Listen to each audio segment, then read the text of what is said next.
All right, so welcome to this next video. In this next video, we'll be dealing with the concept of implicit differentiation.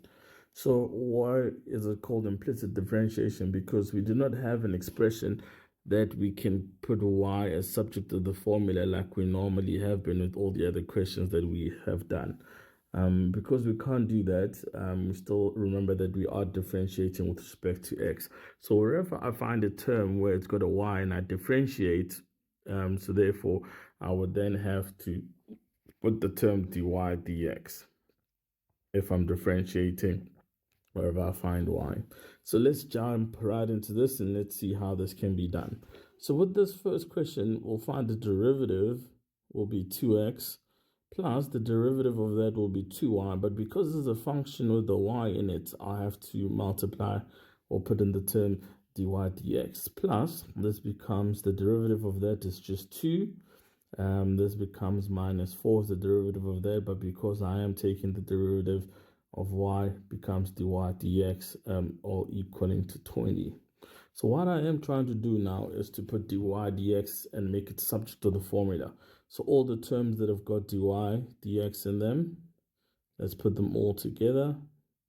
This is minus 4 dy dx, and then the derivative of that is 0, so that becomes minus 2x minus 2.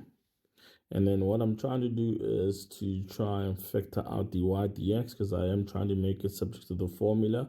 This becomes 2y minus 4, and then the other side becomes as it is. So now I will just divide by that. So therefore, I now have dy dx equaling minus 2x minus 2 all over 2y minus 4.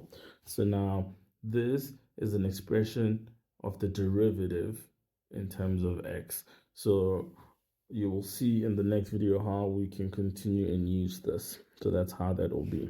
Let's go to the next question. So in the next question, we now have this. So the derivative of this becomes 6y squared because I differentiated the term with y becomes dy dx. Plus here I can use the product rule.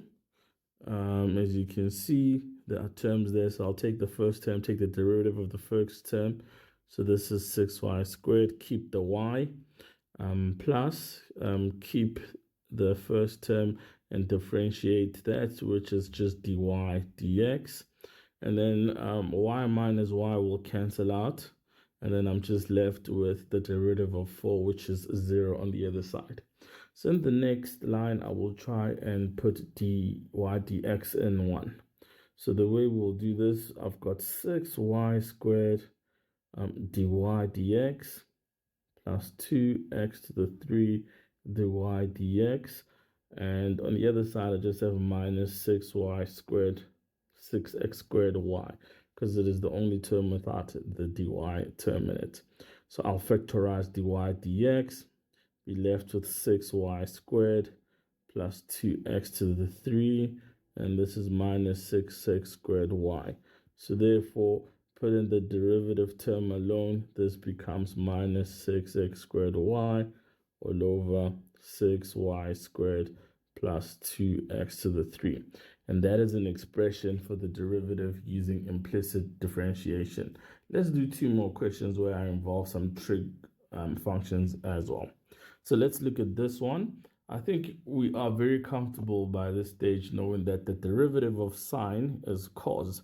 So this will be the cos of y. But because I took a derivative with a term that has got a y in it, I have to include the term dy dx. And then I have to take the derivative of cos. And we know that the derivative of cos is minus sine of x, and the derivative of 1 is 0.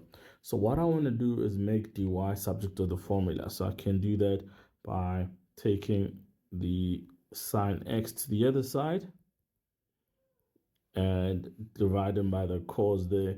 So therefore, my expression for dy dx is sine x over cos y. Let us do the last question. I hope this is making sense as we're going on. So with this one again, because I'm multiplying 2 separate terms, I will use the product rule here. So therefore, the first function I will have, here will be the derivative of 2x, which is just 2, and then you fix the y, and then the next one you keep the 2x and you derive the y. If we derive y, we get dy dx, and plus there, we take the derivative of sine, and we all know that the derivative of sine is cos of y, but because of that y function, I have to go dy dx. And then if I'm minusing there, if I have to take the derivative of ln, we all know that how we take the derivative of ln's now. It'll just be the function itself in the denominator, and then the derivative of that in the numerator. So the derivative of cos is just sine. And then therefore from here, the derivative of the other side is 0. So we'll try to simplify things in the next step. So I'll keep all the terms that have got a dy dx in here. So dy dx plus cos y dy dx. And then everything else to the other side, that's what we'll take.